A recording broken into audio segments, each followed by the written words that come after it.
اسی قرآن میں ہے ابتر کے جہاں کی تعلیم، جس نے مومن کو بنایا ماہ و پروین کا امیر، تن بتقدیر ہے آج ان کے عمل کا انداز، تھی نہا جن کے ارادوں میں خدا کی تقدیر، تھا جو ناخوب بتدریج وہی خوب ہوا، کہ غلامی میں بدل جاتا ہے قوموں کا ضمیر۔ پہلا شعر، قرآن مجید نے مسلمانوں کو ایمان کے ساتھ عمل صالح، جد و جہد اور محنت کا حکم دیا تھا، چنانچہ اس تعلیم کی بدولت ملت کے لوگ دنیا میں حکمران بن گئے، لیکن غیر اسلامی تصوف کے زیر اثر اگر ملت کے لوگوں نے قرآنی تعلیمات کو پشت پہ ڈال دیا اور ترک دنیا کا غلط اصول اختیار کر لیا اور یہ سمجھ لیا کہ اسلام ترک دنیا کا حکم دیتا ہے، حالانکہ اسلام کی تعلیم یہ ہے کہ پہلے دنیا کو فتح کرو، پھر اس کی لذت کو اللہ تعالیٰ کی خوشنودی کے لیے قربان کر دو۔ چنانچہ حضرت عمر فاروق اعظم کی صفت کے سامنے قیصر و کسریٰ لرز گئے تھے، لیکن وہ پیبند لگی قمیص پہنتے تھے اور چٹائی پہ سوتے تھے۔ دوسرے شعر میں علامہ کہتے ہیں ایک زمانہ تھا کہ جب ملت کے لوگ اللہ کے لیے زندگی بسر کرتے تھے اور اس کا صلہ انہیں خدا نے یہ دیا تھا کہ ان کے ارادوں میں اللہ تعالیٰ کی مشیت پوشیدہ تھی، یعنی وہ جس طرف نکل جاتے تھے اللہ تعالیٰ ان کے ساتھ ہوتے تھے۔ لیکن جب مسلمانوں نے اللہ تعالیٰ کے حکم سے دور ہو گئے تو اللہ تعالیٰ نے بھی ان کو بھلا دیا، اور آج ملت کے لوگوں کی حالت یہ ہے کہ عمل صالح سے کنارہ کر کے تقدیر پہ بھروسہ کیے بیٹھے ہیں، حالانکہ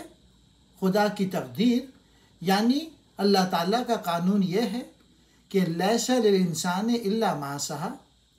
انسان کو اللہ تعالیٰ وہی عطا کرتا ہے جس کے لیے وہ کوشش کرتا ہے۔ اقبال کا مطلب یہ ہے کہ ملت کے لوگوں نے یعنی مسلمانوں نے تقدیر کا غلط مفہوم دماغوں میں بسا لیا ہے۔ تیسرے شعر میں علامہ کہتے ہیں اب وہ اس انقلاب کی وجہ بیان کرتے ہیں کہ ایسا کیوں ہوا، یعنی بے عملی جو بہت بڑی بات تھی وہ اچھی کیسے ہو گئی۔ اس کا جواب یہ دیتے ہیں کہ غلامی ایک ایسی لعنت ہے کہ اس میں قوموں کا ضمیر بدل جاتا ہے، یعنی جب کوئی قوم اپنی بدعمالیوں کی بدولت غلام بن جاتی ہے تو اس کا معیار خیر و شر بھی بدل جاتا ہے، وہ اچھی باتوں کو بری اور بری باتوں کو اچھی سمجھنے لگتا ہے۔ مسلمانوں کو دیکھ لو، جہالت، قبر پرستی، رسوم پرستی، اسراف بیجا، تن آسانی، عیاشی، یہ سب بری باتیں ہیں، لیکن مسلمان ان کو اچھا سمجھتے ہیں۔ علم حاصل کرنا، محنت کرنا، ایثار،